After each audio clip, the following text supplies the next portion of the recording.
Just form a fucking wall. O'Neal deep in the post, lots of contact there. Oh, what a block by Wallace! What a jump ball!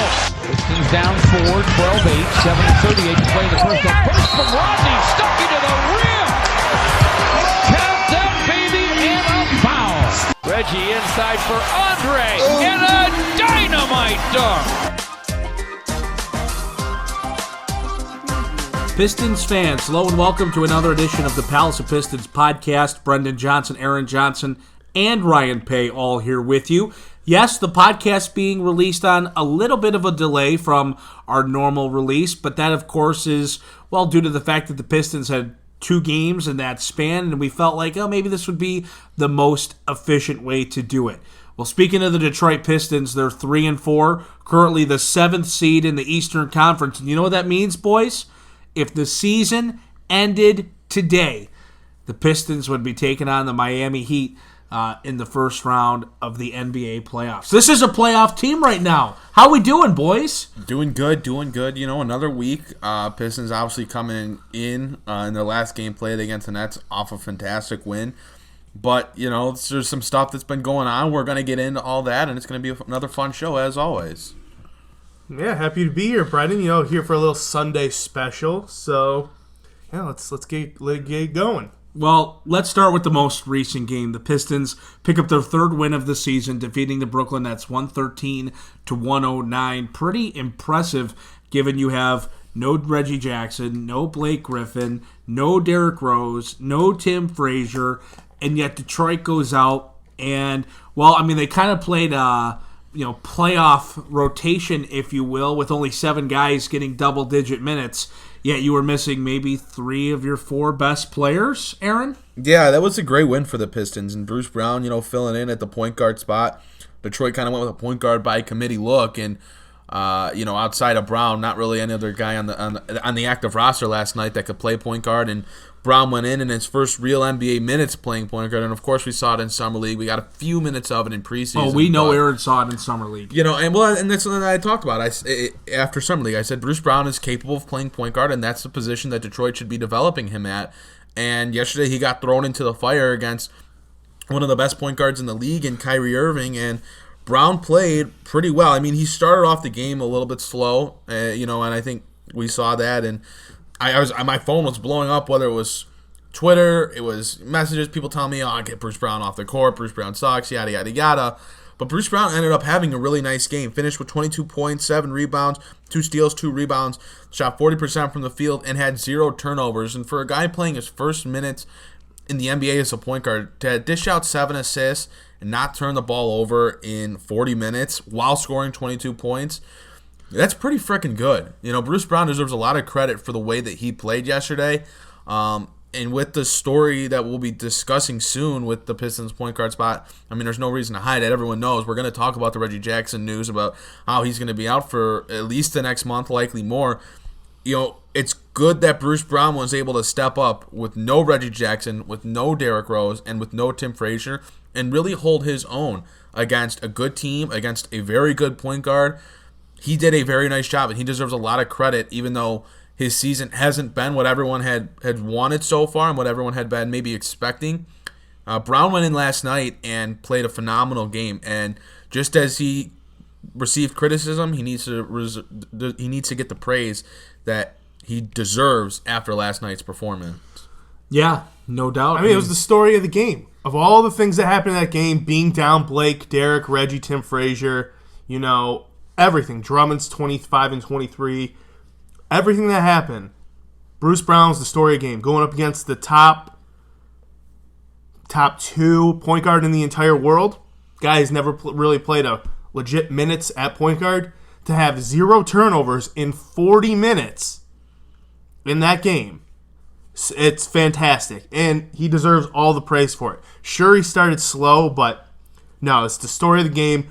Good on Bruce Brown. That was huge. That team needed this, and it's good to see where his future lies. You know, a big story, though, from last night, of course, has to be, well, Bruce Brown not turning the ball over and the Pistons in general just taking care of the basketball. It's something that I think as the guys in the rotation get more comfortable with each other, and that really means Derrick Rose getting more comfortable with his teammates, then you'll see the number of turnovers go down a little bit. But it was so crucial for Detroit to protect the basketball and not give away free possessions in that game that, I mean, they had to capitalize on every possession they could if they were going to beat the Brooklyn Nets shorthanded as they did. For a team that has struggled turning the basketball over this year, as much as the Pistons have, their 8 against the Brooklyn Nets is astounding. Again, and that kind of piggies back off of their point guard was a guy that's never played point guard before. And Derrick Rose has his turnover issues, and so does Andre Drummond. But, with Rose out, there was a guy that a guy's usage wasn't on the court, and we know Rose has his turnover issues. But and it's not an indictment on Derrick Rose because he does so much else offensively that you have to live with those turnovers. I mean, high usage guys do have those kind of turnovers. But yesterday was just a breath of fresh air offensively in that sense. It wasn't a bunch of run up the court, make a bunch of bonehead turnovers with bad passes and not paying attention. It was just steady, solid basketball outside of the second quarter where things were abysmal. The Pistons played just a very sound game offensively. They were forced to run a little bit of tighter sets, and they did well in it. They did well in it, and it was very good that they were able to keep their turnovers down because that's something that they have to get better at. Throughout the first week of the season, the amount of turnovers that they were committing, it was just unholy. They have to clean that up, and last night was hopefully a step in the right direction in that regard. You have to imagine Dwayne Casey didn't want to run the rotations as tight as he did in the Brooklyn game, but you kind of had to. No choice, really. Thon Maker and Christian Wood both played under 10 minutes. Thon getting 9, Christian Wood getting 7. So that gives you the combined 16 minutes there for the backup bigs. The rest of the time, though, it was just Dre and Markieff running the show. And, I mean, it turned out to be a pretty good recipe for Detroit in a game that, well, you didn't expect him to win shorthanded, but, man, it's really nice they were able to get. The jury is still very much so out on Markieff Morris, in my opinion. I just don't think he plays and fits in all that well. His shooting numbers aren't anything special. 5 of 12 from the field yesterday, 0 of 2 from the three-point line. He commits turnovers, picks up technical fouls at an absurdly large rate, and, is not some defensive menace by any stretch of the imagination.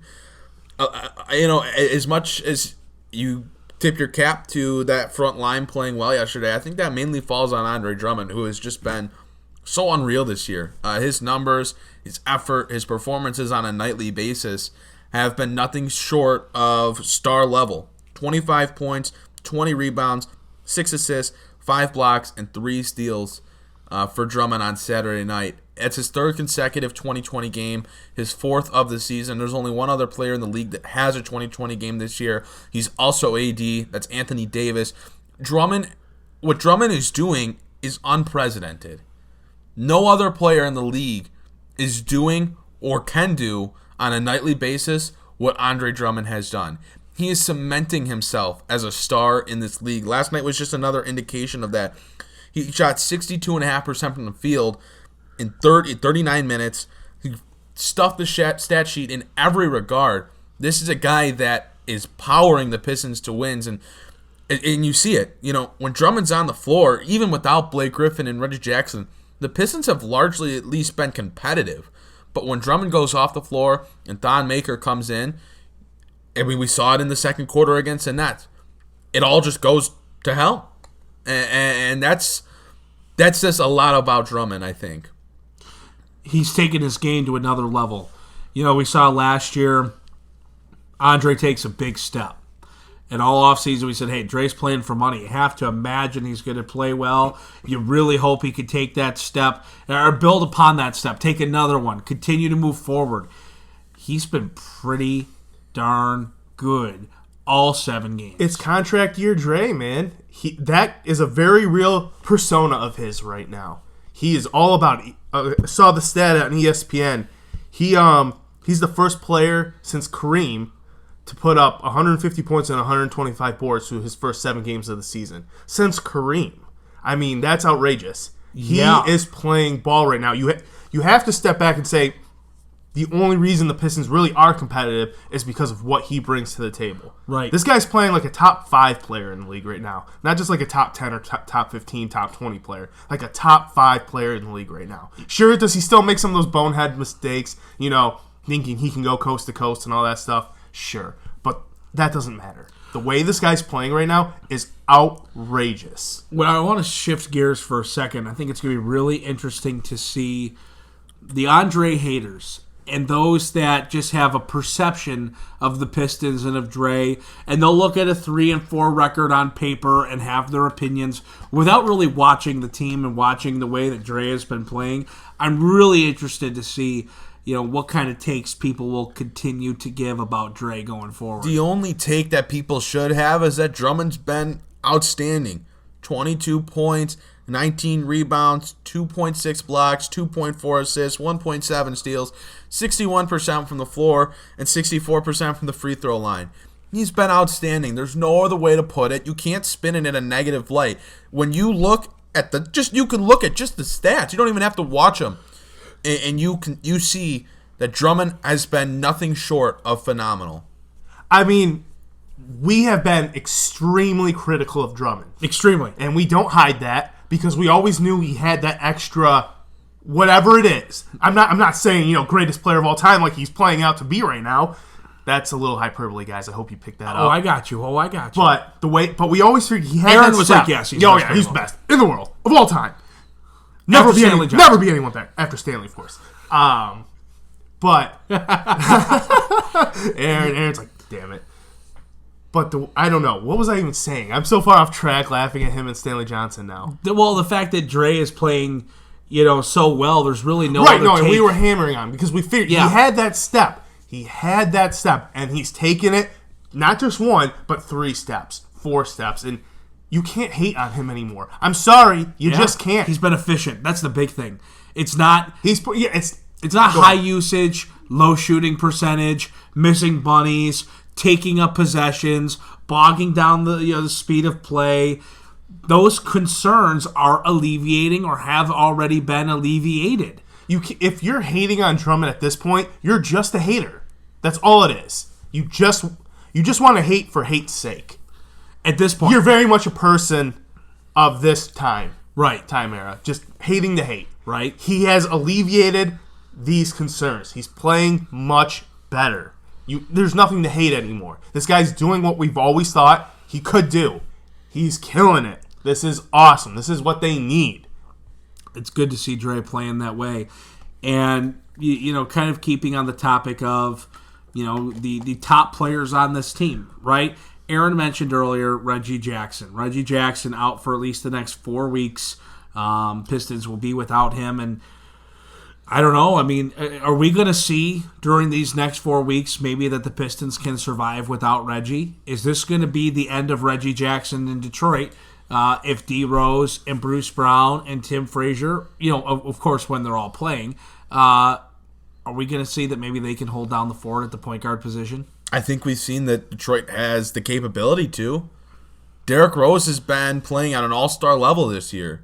That's not going to hold, but he's been mighty freaking good. And what he's doing, getting to the cup, hitting the mid-range shot, teams have not been able to stop him when he goes in for that 6 minutes at a time and goes to work. It's not, hey, Derrick Rose, we're going to play you 12 minutes in a row and you're going to tire yourself out. It's, we're playing you for 6-7 minutes tops at a time. Go out there, go 200%. Then you're going to get 6-7 minutes on the bench. Go back in, go 200% for another 6-7 minutes. Rinse, repeat, rinse, repeat. And Derrick Rose has been phenomenal in that role.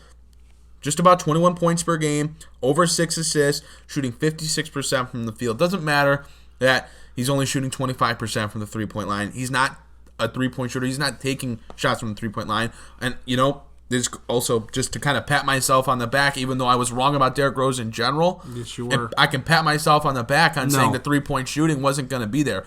Derrick Rose isn't a three-point shooter. He's talked about that already this year. He's not going to take three-pointers because it's not his style of play. But he's still come out and is getting to the cup at an exceptional rate. He's finishing. He's knocking down his shots. The turnovers are a bit worrisome, but he's still finding players. He's still building that chemistry that's going to be expected from a guy with as high of usage as Rose has when he's on the floor. But the early returns have been phenomenal. I think Tim Frazier, didn't have a great game against Chicago. Actually, really struggled against the Bulls. Not a good game for him at all. 1 of 7 from the field, just 3 points, 2 rebounds, 2 assists. He has not been great this year, but he's also being put in a really tough spot. Being asked to come in and start, Tim Frazier would probably be doing pretty okay if Blake Griffin was also on the court. But the offensive lineup that the Pistons are starting games with is bottom of the league, no doubt about it. It's different when Tim Frazier is starting with Blake Griffin and Andre Drummond and Tony Snell and whether, it's Luke Kennard, whoever. But when you're starting with Bruce Brown and Markieff Morris, that's just a big drop off, and Frazier's being asked to do a little bit more than he can in a different role when Blake Griffin's back. I think if you don't see some improvement from Frazier, then you get a little bit worried. But he's still better than Jose Calderon as is, and that says a lot. And then Bruce Brown. We just talked about him and his performance against the Nets. He showed I can play point guard. I'm good enough to do that. I just killed it against one of the best players in the league at that position on both ends of the floor. So he's ready to play point guard, at least signs point to it. I think the Pistons are in their best spot ever in terms of being able to deal with Reggie Jackson going down, and that's going to bode well for them for when Jackson comes back. But for now, they got to be able to steadfast the ship, keep playing basketball, and stay competitive, win some ball games. Jackson being out does hurt this team as much as people like to think it doesn't and say it doesn't. Jackson, when healthy, is a good player. It's unfortunate that he hasn't been able to stay healthy. It's been a true loss to the team because when he's healthy, he's a good basketball player. So it's unfortunate that the Pistons are in this spot yet again and already. But I think now with Derrick Rose and Bruce Brown and Tim Frazier, the Pistons are in a more equipped spot than ever to handle Jackson being out. That's such a key point, though. Because in previous years when Reggie has gone down with injury, it's been the Pistons are in trouble. They don't have another option. Or, hey, Ish Smith, go start at point guard. And then, hey, who plays the backup? You're losing really key minutes.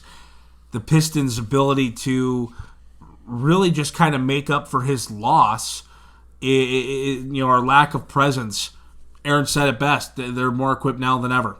Oh, they absolutely are. And for a team that's clearly still searching for a total chemistry on the court, you can see it. Outside of Drummond and Derrick Rose, a lot of guys are having trouble fully putting it all together because you can tell there's still not that full comfortable feeling yet with everyone playing.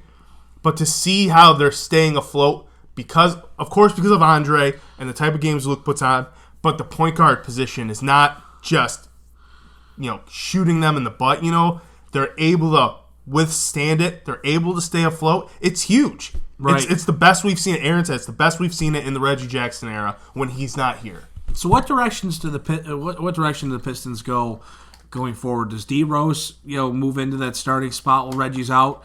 Do you go Bruce Brown into that starting spot and keep D Rose as your backup? Do you keep Bruce Brown at the shooting guard and just let D Rose and Tim Frazier handle the point guard duties? Does this increase minute opportunities for Svi Mykhailiuk? Seriously, what direction do the Pistons go?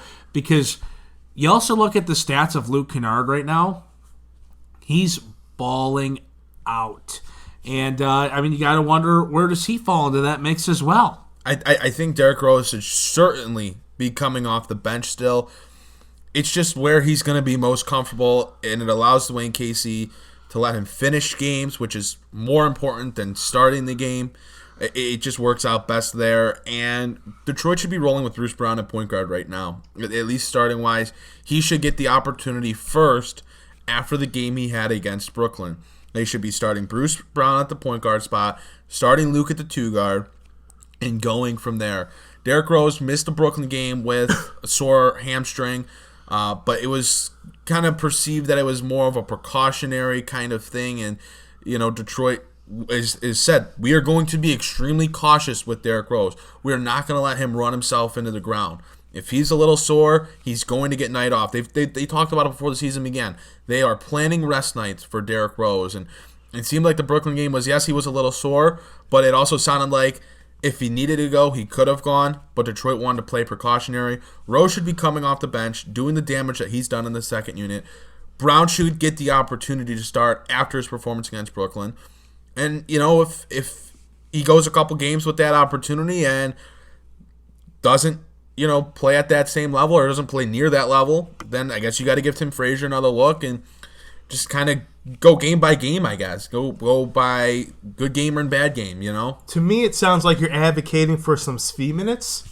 I've always been advocating for some Svi minutes. I mean, last night against Brooklyn, 3 points, 1 of 4 shooting.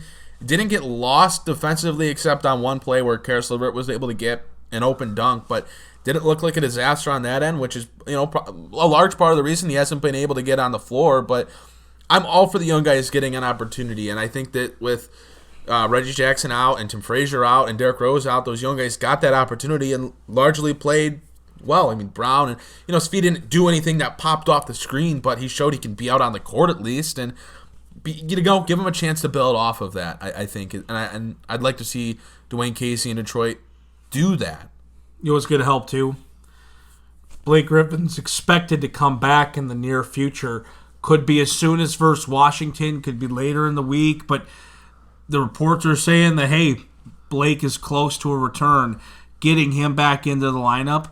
If the Pistons are able to be 500 or better, let's say he doesn't play versus Washington, if they're able to come out of this 500 or better without Blake and obviously losing Reggie early on too, that's pretty solid for Detroit to then gain their best player at 500. Retain your level. Do not drown. That's all they were looking to do without Blake. And let's say Washington's the final game, they don't have Blake Griffin, they're 4-4. They maintained. And that's all you can ask.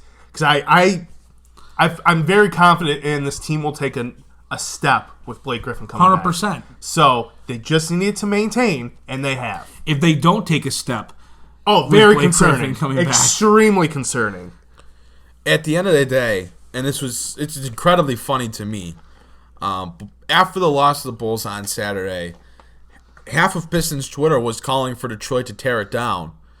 Then they go out and beat the Nets on Saturday, and all of a sudden the world's right again. And it's just that balancing act of the Pistons needed to stay afloat. They did, but the reactions have been by a game-by-game basis. The Pistons are going to be just fine. Yeah. Blake Griffin coming back is a huge boost for them. He is going to open things up for them so much offensively where they have struggled. His gravity on the court, his talent, his inside-out game, his ability to score in isolation, his ball handling ability, his offense running capability, that's going to help alleviate Reggie Jackson not being on the floor. Things are really about to smoothen up for the Pistons. You're going to be able to slide Markieff Morris back to the bench. Derrick Rose is going to get another capable scorer with him in the second unit. Hopefully that allows Christian Wood to then slide up to the 5. That's not going to happen, though, because Dwayne Casey is steadfast on letting Thonmaker play the backup 5 spot. So it probably play his way out of the backup 5 spot. We've talked about this. He will play his way out of it. The bench is going. Thon and Christian Wood played nearly identical minutes in the Brooklyn game. Thon got 9, Christian Wood got 7, but nearly the exact same amount. I'm telling you, stay patient. It will happen. It will happen. The thing is, the good thing for Detroit is, as much as Blake Griffin will stabilize the starting unit, that bench unit is going to get a whole lot better because Morris will look better in the second unit. In the first unit, he's the guy that, at the end of the shot clock, the Pistons are going to. He's the guy that's getting post-ups early in the game. Like, that should never be happening. But in that second unit, with Derrick Rose, Langston Galloway, who's been pretty solid this year, which is kind of surprising, and Morris, hopefully Wood's able to work his way into that unit because he just produces when he's on the court. That bench is going to look a whole lot better. And by the time the Pistons are at full strength, if that ever happens this year, you'll see the team that Ed Stefanski, Dwayne Casey put together, and we're like, we want to go in with this team. We feel there's something there. For me, it's curious of how it's going to work in terms of Derrick Rose and Luke Kennard. That's already a duo that very much enjoys playing together. They already have a big-time comfortability with each other. Yeah. You can tell they love playing together, and Luke feeds off of it. So, back to your starting point guard topic real quick. Derrick Rose automatically coming off the bench. He's not a starter anymore. It's just what it is. He's an amazing guy off the bench so he can finish games like Aaron said. I would put Bruce Brown as the starting one right now as well. I'd give him that opportunity, and so you have to put Luke at the 2. So that means Langston Galloway, for me, would be your 2 in your bench with Svi at the 3. How is it all going to work out? Because I still believe, and I know at the end of the game you'll see that, Luke and Derrick need to be on the floor together more than they're not on the floor together. I agree, which makes me wonder, does Langston slide in? Does Langston slide in? Exactly. And I would be okay with that, I think. I think you have to wait until Blake Griffin comes back. Oh, absolutely. To happen, because Kennard's more of a creative scorer in that sense, where he needs to be out there in that first unit right now with there not being a go-to scorer. But when Blake is back, it allows you to switch it up a little bit, because Blake is going to command a high usage. If you just put Galloway on the court, who's honestly been...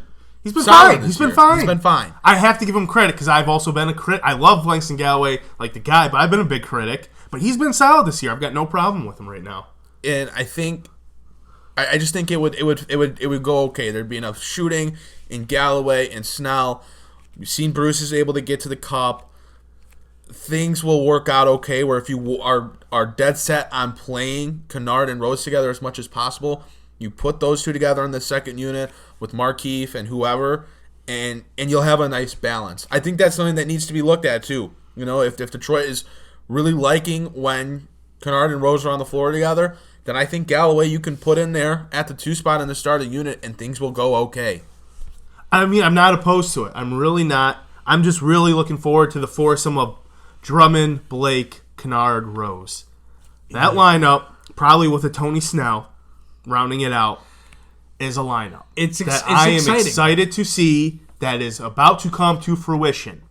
We are about to see this. It may take a few games to really get it going for that lineup, but I think once they hit on all cylinders, it's going to be a fun one to watch. This is a great time, though, for it to get its first look. Washington on Monday. It really is. The Knicks on Wednesday. The Knicks are 1-5. Washington's 1-4.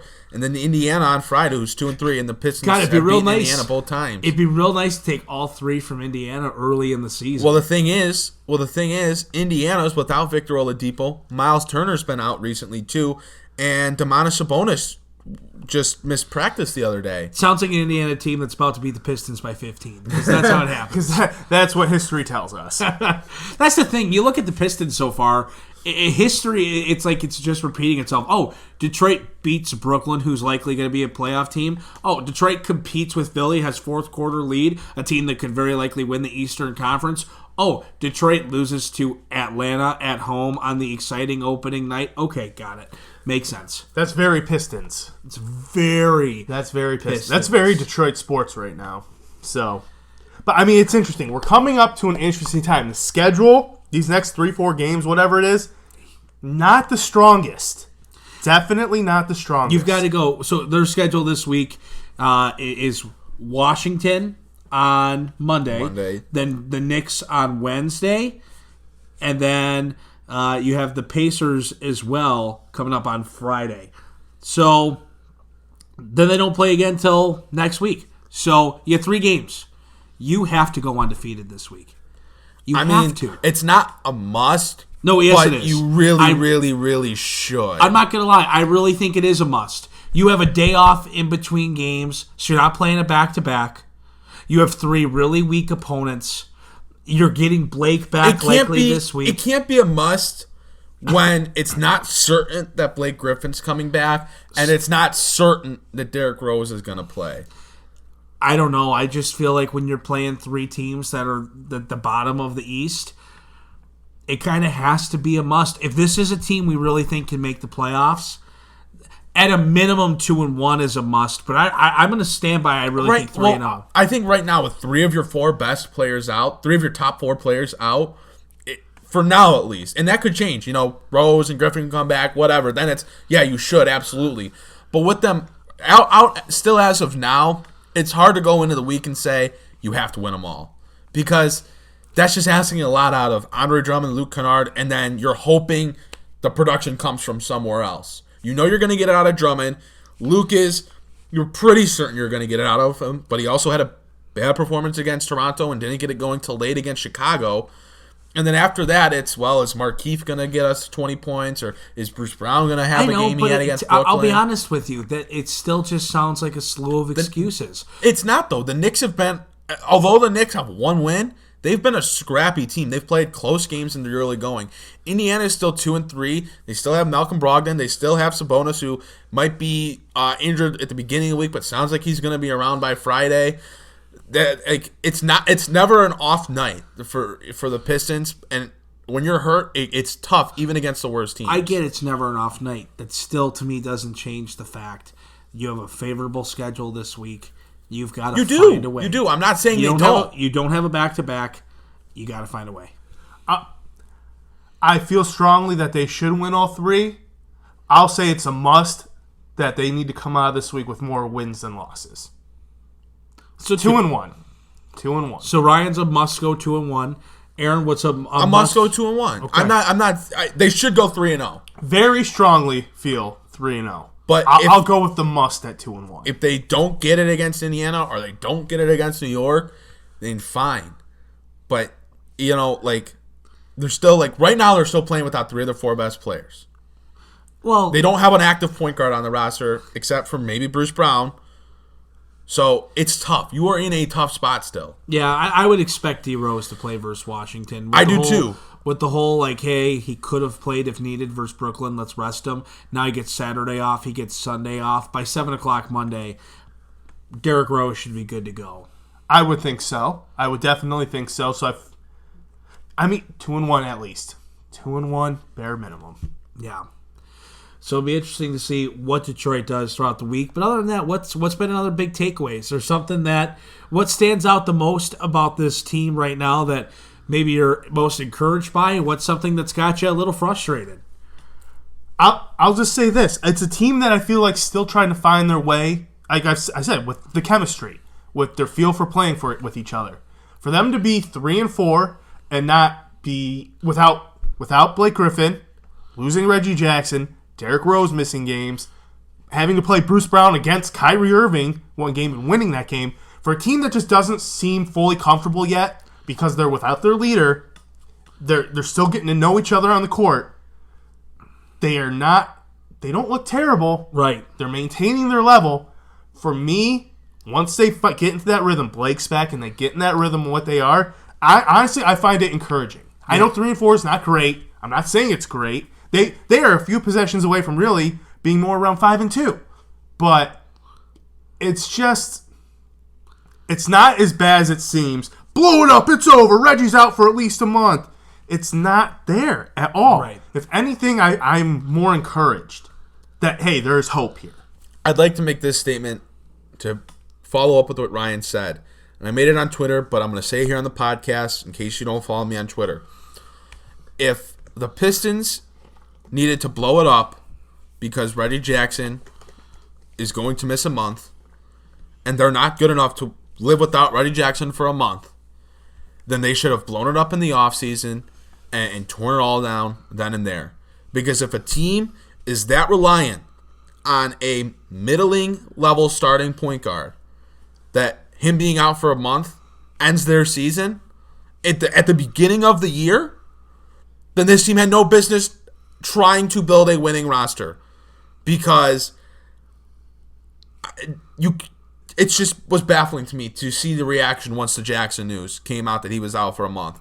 The call for blowing it up, the call for tanking, the call for trading Blake, for trading everyone, rebuilding, was nothing short of asinine. Can I just say real quick, because I do want to let you keep going. It's one thing to have the Reggie news come out and be like, okay, this could be troubling. But you have to give it a few games to be like, oh, okay. And then then I could justify having that reaction. I still wouldn't feel that way, but at least having that reaction after a few games would be fine. We have to see what they are without him. You know what I mean? We have to see what can Tim Frazier do? What can Bruce Brown do? You can't just be like, oh, he's gone for a month. It's done. You have to give it a little bit of time to see what the team can do in his absence. Maybe let your star player put his foot on the court for Blake hasn't even seen the floor yet. Before you call the season over. Your star player, your all-star, your fringe MVP candidate last year hasn't even stepped foot on the court yet. Was the season in peril? The second Reggie went on not IR, whatever they call it, being out for a month in the NBA? Sure, it's concerning, and you're like, uh-oh, we're getting Blake back, but how is this going to look? Fine, that's fine, but to immediately go to blow it up, it's done, that's too much. Wasn't this the same team that people were praising for going out and preparing for Reggie Jackson to go down? That's literally what they did. Derrick Rose and Tim Frazier and developing Bruce Brown at point guard in Summer League? Wasn't this like the same team that was praised for preparing for Reggie Jackson to miss games? And then Jackson goes down, and it's blow it up, blow this team out of the water. There's no way that they can handle this. It's just the recency bias, the reaction on Twitter for engagement, for whatever, just to be out there. It's like, it's crazy to me. Sometimes just take a step back, think a little bit, count to 10, then maybe send your tweet. People love to freak out. People love to exaggerate, blow things out of proportion. Trust me, they love to do it. Everybody needs to chill. Because, hey, if the Pistons find a way to get through this next month, competing at a playoff level without Reggie Jackson, that tells me, hey, we don't need him. Let's ship him if we can. You'd like to get something for him. I don't care even if it's minimal return. Just something. But this to me shows, hey, let's see what happens. And if we survive this, then maybe it's time we move on from Reggie. I mean, the whole thing for me is you had to give it a few games to see what we had. Right. Like Aaron said, like we've talked about, like Twitter has talked about, the Pistons put a plan in place in the offseason for this exact moment, for this exact situation. Now let's see how that plan works out.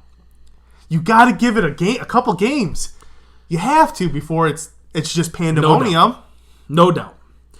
The last thing I want to put out there is I want to reiterate, for everybody freaking out that Christian Wood's not playing, he will get his chance. His time will come. You have to relax. You have to take a step back. It kind of in the same light. I know we talked about this last week on the pod, but I just wanted to reiterate. Thonmaker is going to be given an opportunity. Every opportunity. And he is going to likely play his way out of the backup five. And when Blake Griffin comes back, and there only becomes room for Thon or Christian Wood to get minutes, and instead of them playing a combined 16 minutes with Thon getting 9 and Christian Wood getting 7, be ready for Thon to get those 15 minutes for a handful of games, play his way out, and then Christian Wood will take over. It will happen. It will happen. Stay patient. Relax. It will happen. Or Thon will play really well, and it'll be awesome. It'll be great. And we'll forget about Christian Wood, and we'll be riding the Thon train. That's not going to happen, but that could happen. Maybe. Probably not. Aaron doesn't seem too thrilled about it. No. Not too convinced. Not too convinced at all. Don't go to Vegas. Don't put your money down on that. So just chill. We'll be all right. The Pistons are 3-4, and they've been without a lot of their key players, with a lot of guys trying to find their way in terms of playing with each other. They're maintaining their level. They'll be all right. Blake's about to come back soon, guys. It's on the horizon. horizon. The father of Pistons basketball is about to come back. The return of Blake. The return of Blake. It'll be okay. The return of Blake. To the return of Blake. Everybody raise their glasses. So, with that being said, everybody, the Pistons are a playoff team right now. Do not forget that. Right now, season ends today. They're headed to Miami for Game 1 of the first round of the NBA playoffs. So, everybody chill. Enjoy this week. You should see a few Pistons wins. At least a couple. At least 2. If not, we'll have a different tone next week. That's a different tone. We might not be potting next week. That will be trouble. Troubling. Disastrous. Just all the adjectives. Horrifying. Really. Just all the adjectives. All the negative adjectives. Yes, all of them. So with that being said, before you go, don't forget like, rate, review, subscribe to the podcast, tell your friends. Of course, you can follow us on Twitter at Palace of Pistons, or on YouTube, or on Facebook, or on Instagram. You know the deal, right? Of course, Aaron's on Twitter at AJohnsonNBA, Ryan at Ryan Paye, myself at Media Brendan. So be sure to throw us a follow and let us know what you want to hear. Let us know what your thoughts are. Things we could talk about next week on the pod. We love getting that feedback from you guys and trying to incorporate that into our weekly podcast segments. So the Pistons, they're a playoff team right now. Let's see what happens this week, and we look forward to talking about more Pistons basketball next week on the Palace of Pistons Podcast.